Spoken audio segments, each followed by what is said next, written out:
উড়ন্ত হেলিকপ্টারের রশি ধরে নেপালের মন্ত্রী এমপিরা তারা দেশ ছেড়ে পালিয়েছে। এই ভিডিওটা যখন আমি দেখলাম, দেখে আমার গা শিহরিত হয়ে উঠছে যে একজন মানুষ হেলিকপ্টারের রশি ধরে ঝুলে আছে।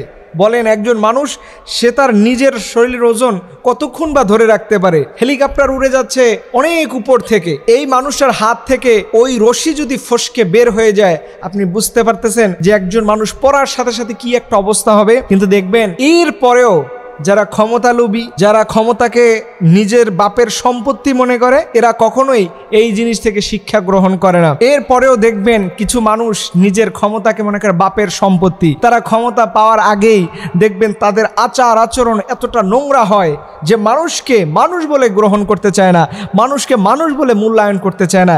এর জন্য আমি আপনাদেরকে বলি, এই এশিয়ার মধ্যে জেনজির যে একটা বিপ্লব শুরু হয়েছে, যে কোনো স্বৈরশাসক, ক্ষমতাকে অপব্যবহারকারী, এদেরকে এই দেশের মানুষ এখন আর পছন্দ করে না।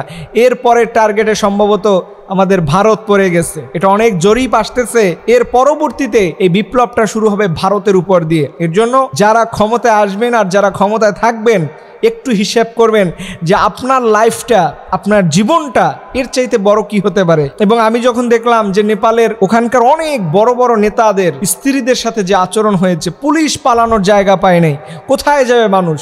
এই যে ক্ষমতা অপব্যবহার করা, এর জন্য আল্লাহ সুবহানাহু ওয়া তাআলা বলছে, খবরদার মানুষ ক্ষমতার অপব্যবহার করো না। ক্ষমতার অপব্যবহার করলেই এটা আজ না হয় কাল এটার ভুক্তভোগী আপনাকে হতে হবে। তাবারাকাল্লাযী বিয়াদিহিল মুলক, আল্লাহ পাকের সকল ক্ষমতার উৎস হচ্ছে আল্লাহ তাআলা। দুনিয়ার কোনো মানুষের ক্ষমতা নাই, সব ক্ষমতার মালিক হচ্ছেন আল্লাহ তাআলা। কিন্তু এটা মানুষ কে কাকে বুঝাবে? দেখেন, নেপালে এইসব দেশগুলোতে বৌদ্ধ ধর্মের অনুসারী, ভারতে হিন্দু ধর্মের অনুসারী, আমাদের বাংলাদেশে মুসলিম ধর্মের অনুসারী। এই যে প্রত্যেকটা দেশেই দেখবেন ধর্ম আছে, কিন্তু ওই নেতাগুলো তাদের ধর্ম ফলো করে না। বাংলাদেশের যারা ছিল বিগত দিনে, তারাও এই ধর্ম ফলো করে নাই, তাদের রেজাল্টটা জিরো হয়েছে।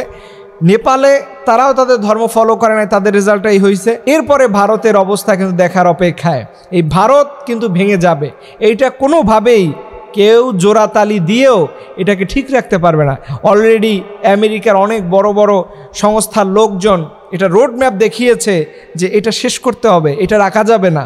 এবং নবীজি সাল্লাল্লাহু আলাইহি সাল্লাম এই জায়গাতে এটা খণ্ড বিখণ্ড হয়ে যাবে, কেউ এটাকে রক্ষা করতে পারবে না। আল্লাহ রাব্বুল আলামিন এখান থেকে আমাদের কি শিক্ষা দেয় জানেন?